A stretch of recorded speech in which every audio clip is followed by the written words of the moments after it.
Olá, hoje eu estou um pouco diferente, né? Hoje eu não quis escrever, eu preferi gravar um vídeo. E aí eu estava lendo o livro Doidinho, de José Lins do Rego. O livro Doidinho é o segundo livro do ciclo da cana-de-açúcar. E aí tem um trecho que ele está no período de Semana Santa e eles estão fazendo jejum. E aí esse jejum deles é um jejum bem pesado, quase que obrigado pelo colégio, e ele começa a pensar a palavra fome. E aí eu irei ler o trecho que ele fala sobre fome, ele fala assim: ficava com raiva da igreja, de Deus, de todo o mundo, com a fome que me apertava. Nunca sentira fome ali no colégio. Fora experimentar pela primeira vez a agonia de um estômago vazio e um corpo são. Então, aqui pela primeira vez, ele sente fome durante esse jejum e ele está na igreja. Então, ele passa a ficar com raiva de todo mundo. E aí, ele diz que ouvia os mendigos, eu peço desculpa pelo termo, né? Mas ele, igual está aqui no livro, ele via os mendigos pedindo e ele dizia que via as pessoas estenderem a mão e dizer assim, uma esmolinha para matar a fome. E ele não compreendia aquilo. Então ele pensava que aquilo fosse, ele traz aqui, que pensava que aquilo fosse mais conversa dos mendigos, uma fórmula de convencer as pessoas a dar dinheiro a eles. E aí eu me propus a pesquisar no dicionário. Hoje eu estava um pouco arcaico e eu fui para o dicionáriozinho de língua portuguesa.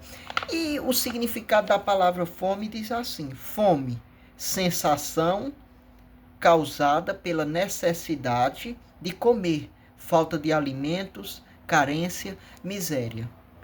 Então o que? Enquanto o Carlos, que é o personagem que está com fome agora, ele estava no engenho, ele via as pessoas pedindo, ele não compreendia a palavra fome. Mas agora não, ele estava sentindo. E da mesma forma somos nós. Nós muitas vezes não compreendemos o que é fome, o que é miséria, porque nós nunca passamos. Então ele conhecia o significante da palavra. Ou seja, ele conhecia a imagem acústica, a escrita, né, a representação gráfica daquela palavra, F-O-M-E, mas ele não sabia o significado. Ou ele possuía um significado, mas um significado que não tinha relação realmente, igual nós. Se nós formos nos apegar no dicionário, fome é o quê? É uma sensação por falta de comer, mas não é isso. Agora ele passava fome, então ele sentia fome. E agora sim, ele passa a ter um significado daquilo realmente. E aí mais para frente ele fala que não compreendia o que eram os retirantes, ele não compreendia aquilo de significado da palavra, ele não compreendia nada daquilo, mas agora que ele passava fome, ele compreendia tudo aquilo. E aí eu me propus, dentro dessa análise, a reescrever o significado da palavra fome. Então, se eu fosse reescrever, eu diria que fome não é sensação, fome é sensação para nós. Se eu estiver com fome, eu posso sair do meu quarto e ir até a cozinha, comer alguma coisa, passou a sensação. Mas fome, para quem realmente passa fome, é uma palavra bem mais profunda. Então eu escreveria que fome é o estado de sofrimento não só do corpo, mas o estado de sofrimento do corpo e da alma. E aí sim eu colocaria agora o que o dicionário traz. Por falta do que comer, por estar em um estado de miséria. E aí sim compreendi a palavra fome. E aí é por isso que eu bato tanto na tecla que é tão necessário ler literatura nacional. Nós nos apegamos hoje muito a autores estrangeiros que não trazem nada da nossa essência nacional. E por quê? Porque eles estão falando de uma outra realidade, autores norte-americanos, autores da Alemanha, do Reino Unido, que trazem uma realidade totalmente diferente da nossa. E aí, quando nós lemos literatura brasileira, nós conhecemos a nossa realidade, o nosso país. E é um país estranho ainda para nós que vivemos nele. Nós não podemos trazer a palavra Brasil, mas sim Brasis, porque é um país plural. Nós não conhecemos nossa própria realidade, mas muitas vezes conhecemos autores estrangeiros, desculpe a pronúncia, mas nos apegamos a Colin Hoover, a George R.R. Martin, entre vários outros autores contemporâneos e autores mais clássicos estrangeiros, e esquecemos a nossa literatura que tanto traz sobre a nossa essência.